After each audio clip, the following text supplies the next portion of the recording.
네. 잘 푸셨어요, 문제? 네. 자, 1번부터 해서 문제풀이를 시작하겠습니다. 전체 범위를 정리를 해드릴 텐데 답을 좀 불러드릴게요. 답을 궁금해 하실 것 같으니까. 자, 1번입니다. 1번에 4번, 2번에 2번, 3번에 4번, 4번에 5번, 5번에 3번, 6번에 4번, 7번에 3번이요.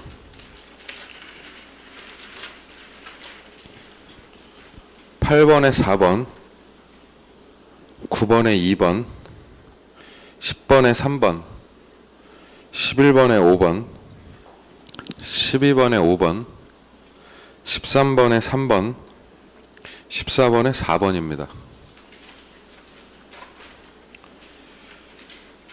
15번에 4번, 16번에 4번, 17번에 2번, 18번에 3번, 19번에 5번, 20번에 1번, 21번에 3번, 22번에 2번입니다.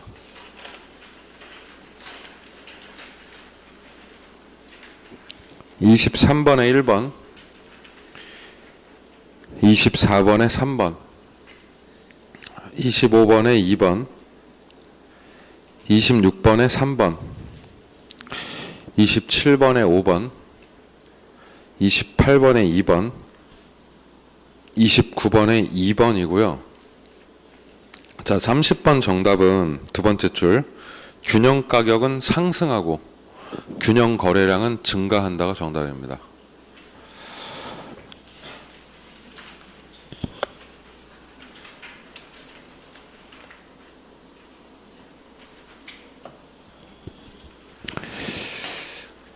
몇 개 맞아야 되는지는 잘 모르겠습니다. 평균을 모르니까요, 제가. 그런데 오늘 문제는 이렇게 생각하시면 될 것 같아요. 초반부 있잖아요. 1페이지 있잖아요. 1페이지. 1페이지는 본 시험의 난이도랑 똑같다고 보시면 돼요. 그러니까 입문 과정에서 풀 문제들이 아니죠, 사실은. 그런데 제가 여기 있는 내용을 그대로 수업을 했었죠. 11월 달에. 그래서 1페이지 전체적으로는 문제 비슷하고요, 시험하고. 2페이지 넘겨보시면 뭐 예를 들면 10번이나 14번 이런 문제들은 실제 시험에 나옵니다. 10번, 14번 같은 경우에는 8번도 그렇고요. 예, 난이도가 시험하고 비슷하죠. 이게 그냥 단순하게 막연하게 쉬운 문제는 아니에요. 3페이지 같은 경우도 3페이지 15번, 16번, 뭐 20번 이런 것들도 거의 시험 문제랑 일치한다고 보시면 되겠습니다. 넘겨보시면 마지막 페이지는 다 시험 문제스럽죠. 그러니까 이 문제가 결코 쉽지는 않습니다. 네. 제가 이런 말씀 드렸어요. 시험 보기 전에 아무것도 안 보고 절반 이상 맞으신 분은 합격 보증이라고 제가 얘기했었죠. 근데 찍어서 푸신 문제도 많고 특히나 오늘 문제 뭐 2개, 3개 이런 거 많지 않습니까? 이 정확히 모르면 풀 수 없는 것들이 많죠. 해설을 지금부터 1번부터 할 텐데 제가 해설을 해보니까 어제 초반에 굉장히 처음 보는 듯한 눈빛으로 들으시더라고요. 마치 이걸 언제 수업을 했냐는 듯한 눈빛. 1번, 2번, 3번이 우리 다음 주 수업 아닙니까, 결국? 그러니까 초반부에 정리 좀 다시 해드릴 테니까 같이 하세요. 같이 하시고 잘 체크하시고 잘 색칠하시고 집중해서 들어주시기 바랍니다. 오늘 애들은 어떻게 하고 이렇게 다들 나왔어요, 학원에? 날라리 엄마들이 이렇게 많아서 돼요, 이거? 오늘 사람들 안 와가지고 휴가 가면 어쩌나 이러고 걱정하고 왔는데, 네, 뭐 오늘이 무슨 날이긴 모르죠, 다? 무슨 날인지? 오늘이 무슨 날이긴 12월 25일이지, 그쵸? 네, 숫자일 뿐 아무 의미 없는 날입니다. 해설 해드릴 테니까 해설 잘 듣고 가서 오늘 공부하지 마세요. 오늘 잘 쉬시고 연말 마찬가지. 연말에 조금 저기 하세요.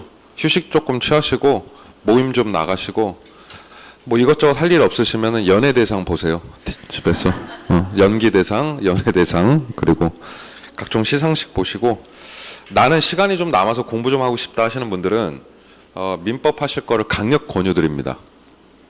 남은 한 며칠 안 되지만 4일, 5일 동안에 민법 상당히 많이 정리할 수 있거든요.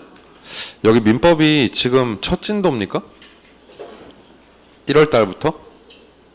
첫 진도에 아니면 진도 계속 가요? 진도 계속 가고 있어요? 12월 달부터 해서? 네. 그럼 잘 됐네. 12월 1주차, 2주차, 3주차 했던 것좀 공부하시면 좋을 것 같은데.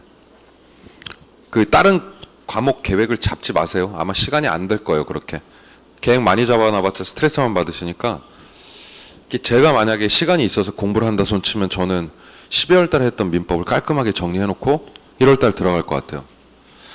준비 단단하게 하시고 1월 달 대비하시기 바랍니다. 제 과목은 첫 진도 나갈 거거든요. 저 기본서 있죠, 교재. 빨간색 교재 있죠, 받으신 거. 그거 학개론 교재 다음 주에 꼭 가져오셔야 돼요.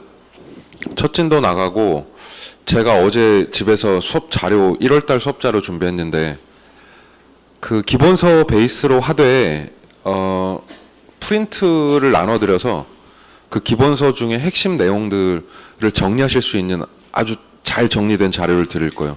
마치 특강 자료 같은.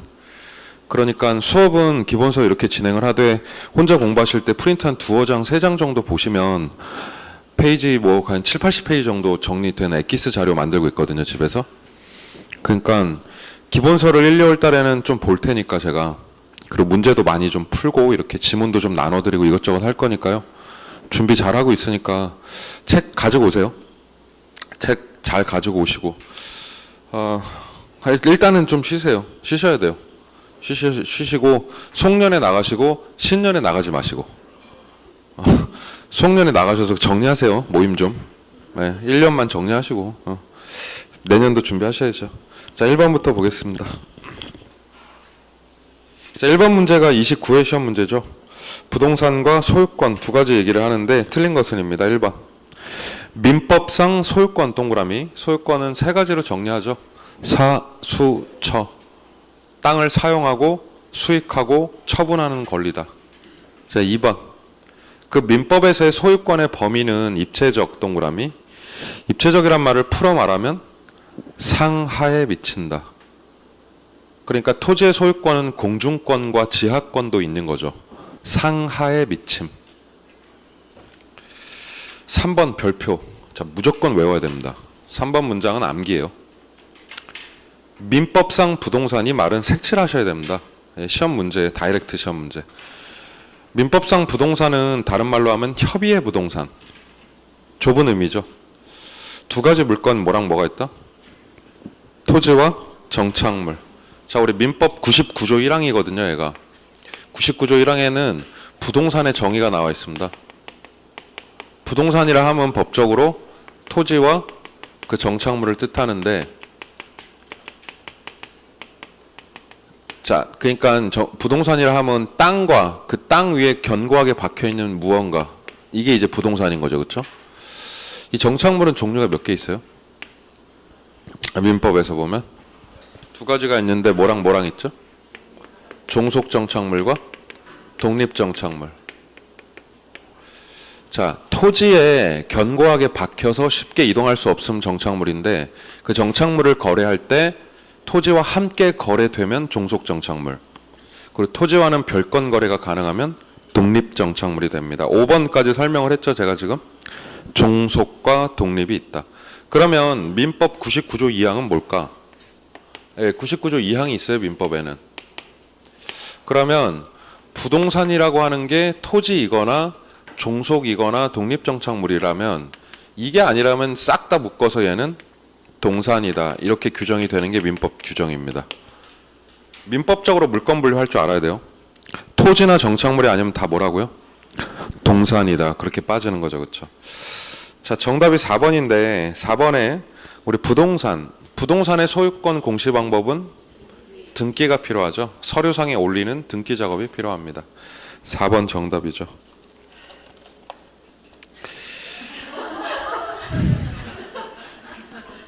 예, 뭐 신음소리도 나고 한숨소리도 나고 원래 그래요. 예. 수업이 희노애락이 있거든요. 자, 2번 보겠습니다. 아무렇지도 않습니다, 저는. 예. 자, 기역, 니은, 디귿, 리을, 미음. OX 한번 해볼게요. 기역번에는 키워드가 택지, 농지, 임지 세 글자 뭐예요? 상호간. 이거 색칠해놔야 되는 키워드죠. 상호간 전환 중이다. 무슨 땅? 후보지. 이건 후보지에 대한 설명이죠. 자, 찍어 맞추시면 안 됩니다. 두 개. 정확히 OX 할 줄 알아야 돼요. 기역번 X. 기역번은 후보지에 대한 설명입니다. 자, 니은번은 법률이라는 말 색칠, 경제라는 말 색칠. 법적 개념으로 딱 나누는 거 필지. 그리고 경제적 개념이 획지. 니은번도 X. 한 번 더 할게요. 법적 구분이 뭐라고요? 필지고 경제적 구분이 획지인데, 필지는 뭐 다음 주 얘기하겠지만 필지는 등기, 등록, 지번이라는 키워드가 있습니다. 등기를 하거나 등록을 하거나 또는 토지의 번지, 지번을 나타내는 개념이 필지다. 그리고 획지의 키워드는 가격 수준이라는 키워드가 있어요. 자, 디귿번이 첫 번째 맞는 지문입니다. 디귿번 동그라미죠. 부지인데 부지는 일단은 바닥 토지입니다. 무언가의 밑바닥을 부지라고 하는데요. 이 부지는 특이하게도 건축이 불가능한 땅이 포함됩니다. 그래서 부지는 토지의 분류상 가장 포괄적이죠. 자, 세 개 한 번 더 얘기할게요. 바닥 토지, 건축이 불가능한 땅 포함, 그리고 가장 포괄적, 이렇게 정리하시면 됩니다. 리을번은 X요. 리을번은 첫 번째 줄을 읽어보면 답이 보여요. 건물이 부가물로 제공되는 토지, 줄여서 건부지, 건부지에 대한 설명이죠. 건축물이 부착된 땅이란 뜻이고요. 자, 낮이는 무슨 뜻이에요? 낮이는 두 가지가 없는 땅. 뭐가 없고? 사법상 권리 제한이 없고, 그리고 낮이는 건물이 존재하지 않는 맨 땅이죠. 낮이는 두 개가 없어요. 이거 수업할 때 제가 나는 사건이 없다라고 부를 건데, 얘가 사법상 제한 없고 건물 없고 법적 제한이 없는 깨끗한 맨 땅, 얘를 낮이다 이렇게 부릅니다. 자, 미음번은 주상공 체크해 놓으시고 택지죠. 주상공으로 이용 중이거나 또는 뭐 이용 목적으로 조성된 땅이다. 미음번이 동그라미. 그러니까 2번 문제는 디귿번과 미음번 두 개가 맞고, 제가 토탈 정리 한 번 더 할게요. 기역번에선 상호간을 보고 후보지로 갈 줄 알아야 되고요. 니은번에서는 필지, 법, 획지, 경제 자를 줄 알아야 되고요. 디귿번에 부지는 건축 불가능한 가장 포괄적 개념, 리을은 건부지, 그리고 낮이는 건물 X, 사법 X까지 정리, 그리고 미음의 택지는 주상공, 그럼 끝입니다. 토지는 키워드 정리가 굉장히 중요합니다. 자, 3번에 옳은 것은인데 제가 일괄적으로 색칠을 좀 해드릴게요. 자, 형광펜 같은 걸로 색칠해 놓으세요. 1번 키워드 뭡니까? 집약화. 1번 집약화. 2번은 소유욕. 그리고 물리적 공급이 제한.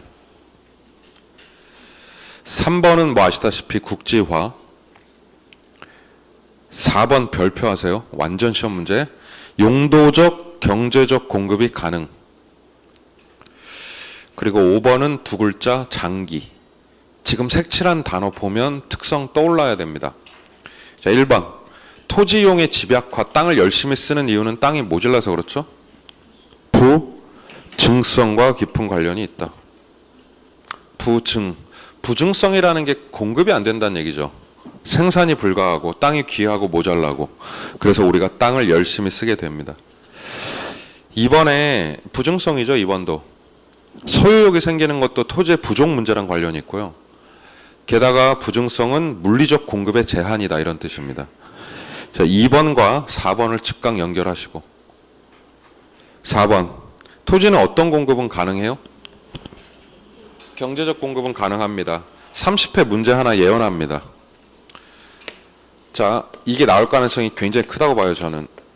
부증성 부증성은 어떻게 정리를 하시냐면 제가 정리하는 대로 하세요. 똑같이. 공급이 안 되는 게 있지만 공급이 되는 것도 있죠. 자, 다시 부증성은 생산은 안 되지만 용도 전환해서 쓸 수는 있죠. 기억나세요? 개간 매립 간척 되죠. 개간 매립 간척이 무슨 공급이에요? 그거를 용도적 공급, 경제적 공급이라고 합니다. 자, 무슨 공급은 가능하다? 용도적 공급은 가능하다. 뭐는 불가요? 물리적 공급은 불가하다.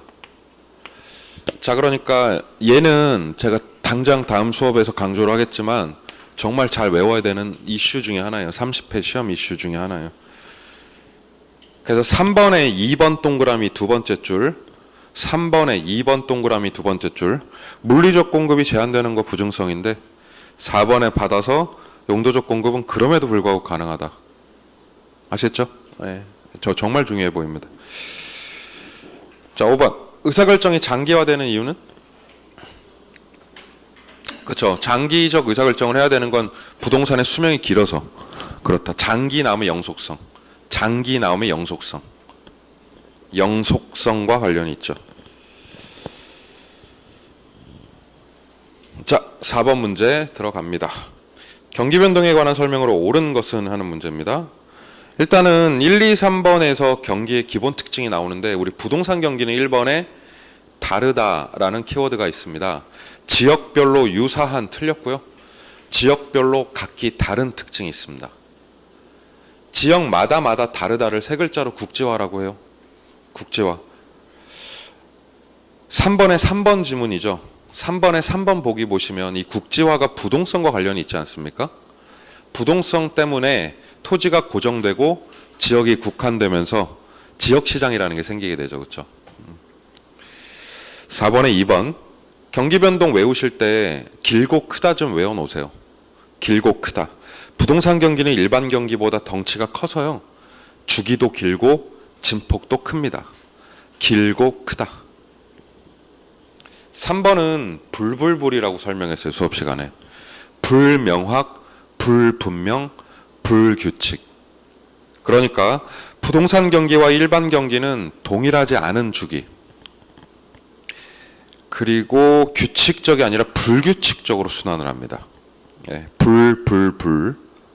시험에는 1, 2, 3번 중에선 3번이 가장 많이 나왔었습니다. 자, 4번에 상승 동그라미, 5번에 회복 동그라미. 부동산 경기는 기본적으로 몇 국면이 있어요? 가장 베이직하게 얘기하면 4가지 국면이 있습니다. 이렇게 4가지 국면. 자, 여기 정점, 여기 저점이요. 바닥 찍고 탑 찍고 다시 바닥 찍고, 그리고 가운데 추세선, 평균선. 평균선을 베이스로 하나, 둘, 셋, 4국면. 맞죠?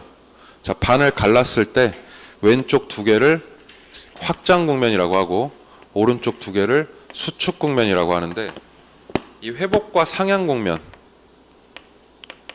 그리고 여기 이제 오름 추세죠. 그리고 떨어지는 추세는 2개, 후퇴와 하향 국면, 이렇게 구성이 되죠. 예, 시험 문제 중에 가장 메인이 되는 게 지금 4번, 5번 얘기인데, 기존의 사례 가격의 역할. 오늘 거래할 때 과거에 거래됐던 사례 가격이 지금 거래할 때 상한선이 되냐 하한선이 되냐, 이거 배우셨죠? 네. 제가 문제풀이의 해법으로 뭘 제시했었냐면 그림을 그리자. 회복이나 상향의 특징은 찍고 오름 추세가 이어진다 해서 이렇게 그리자고 했었어요. 그러면 과거의 가격이 위에 있어요, 아래 있어요? 아래 있으니까 무슨 선? 하한선이 되죠. 하한선. 후퇴나 하향적 추세는 이놈들이 찍고 이제 앞으로 쭉 떨어질 예정이죠. 그렇죠? 그러니까 얘는 과거 가격의 위치가 무슨 선? 상한선이다. 이렇게 얘기했죠. 4번에 상승 국면이라면 요 그림이 필요해요. 앞으로 찍고 올라갈 예정이니 기존에 거래됐던 가격은 바닥선이야, 이렇게 얘기를 해야 돼요. 그래서 두 번째 줄 끝부분에 상한이란 말이 틀린 거죠. 하한이 된다. 걔를 고치면은 그게 그대로 5번 얘기죠. 5번도 무슨 국면이요? 그러니까 이 회복에 동그라미가 가해져야죠. 문제 풀 때. 회복이면은 해놓고 그림 그리시면 되지 뭐. 그럼 얘는 밑에선 하한선이 된다 이렇게. 자, 테크닉 알아두세요. 5번 지문도 100% 시험 문제입니다. 예, 그대로 시험에 내면 돼요. 5번 별표 쳐놓고 연습 좀 해놓으시기 바랍니다.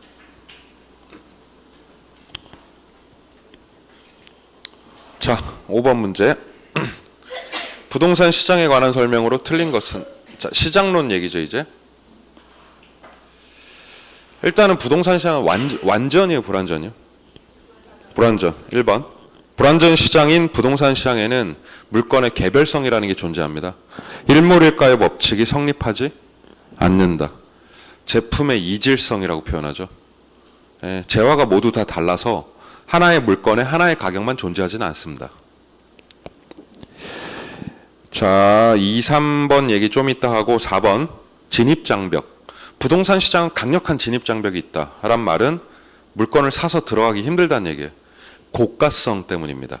너무 비싸서 그래요. 그리고 5번의 밑줄. 부동산은 공급의 장기성이 있다. 쓰세요. 다른 말로 하면 단기 제한성이라고도 부릅니다.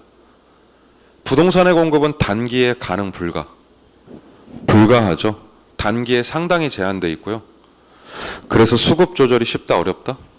어렵다. 대단히 곤란한 편이다. 자, 3번하고 2번 얘기 좀 할게요. 2번에 강성 효율인데 이것도 잘 까먹는 테마죠, 우리가. 이 테마는 뭐였냐면 정보. 하나의 정보가 부동산 가치에 반영되는 양과 속도를 나타내는 개념. 이 테마 이름을 갖다가 효율적 시장 이렇게 불러요. 효율적 시장. 시장에 효율성이라는 말이 등장하는데 하나의 정보가 시장에 공표되었을 때 그 정보가 얼마나 신속히 부동산 가치에 영향을 주는가, 여기에 대한 테마였죠. 자, 그때 이 정보를 세 가지로 갈라서 공부를 했습니다. 정보라고 하는 건 과거 정보라는 것도 있고, 오늘 아침에 발표되는 현재 정보, 아직 공표되지 않은 미래 정보가 있다. 그럼 시장이 셋 중에 얼만큼의 정보를 품고 있느냐에 따라서 그 효율성의 정도를 약성 시장, 또 준강성 시장, 또 강성 시장 정도로 나누죠. 우리 현실 시장은 뭐예요, 셋 중에? 중강성이다, 그렇죠? 자, 그러면 각 시장에는 반영된 정보, 그리고 아직은 미반영돼 있는 정보가라는 게 존재하는데, 약성은 그 반영의 정도가 제일 약한 거죠. 약성에는 뭐가 반영돼 있어요? 얘는 과거 정보만 가치에 반영이 되는 시장이다. 중강성은 어디까지? 과거와 현재가 이미 가치에 반영이 돼 있다고 보는 시장이고, 강성 시장은 모든 정보가 토탈 반영이 되는 시장이죠.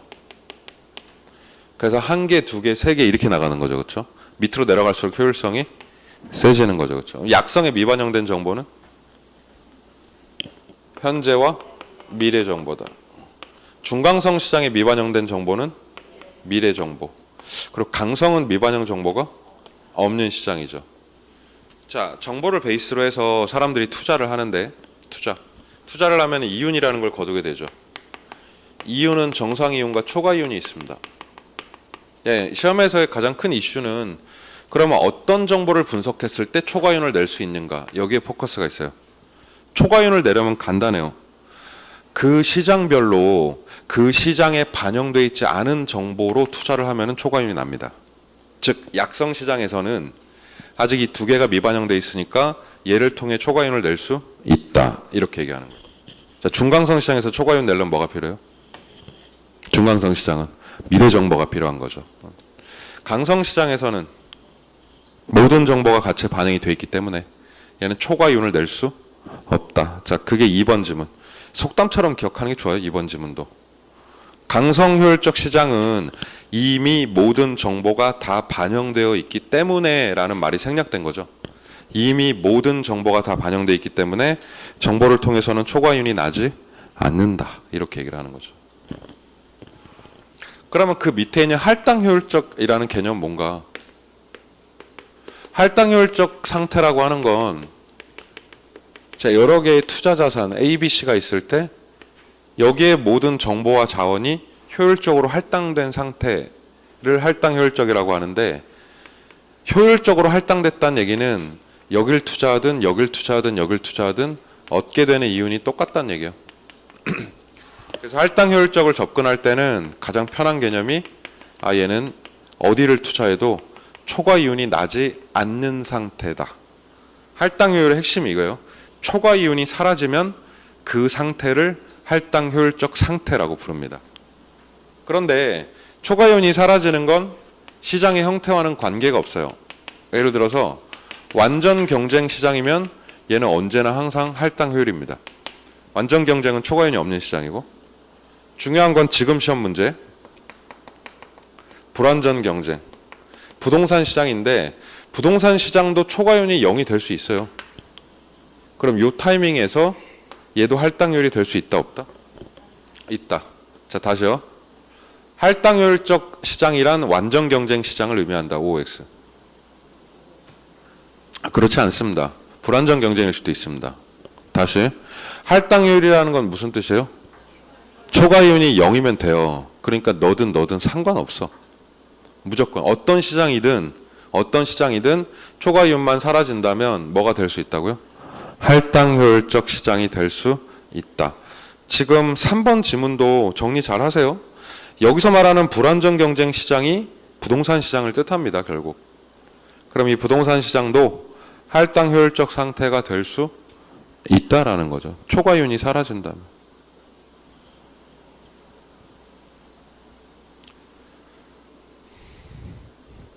듣다가 눈 풀리시는 거 알아요? 여러분? 그거 잘 모르죠. 내가 지금 눈 풀리시는 분 3분 봤는데 눈이 풀린다는 게 이렇게 존다는 얘기가 아니고요. 듣다가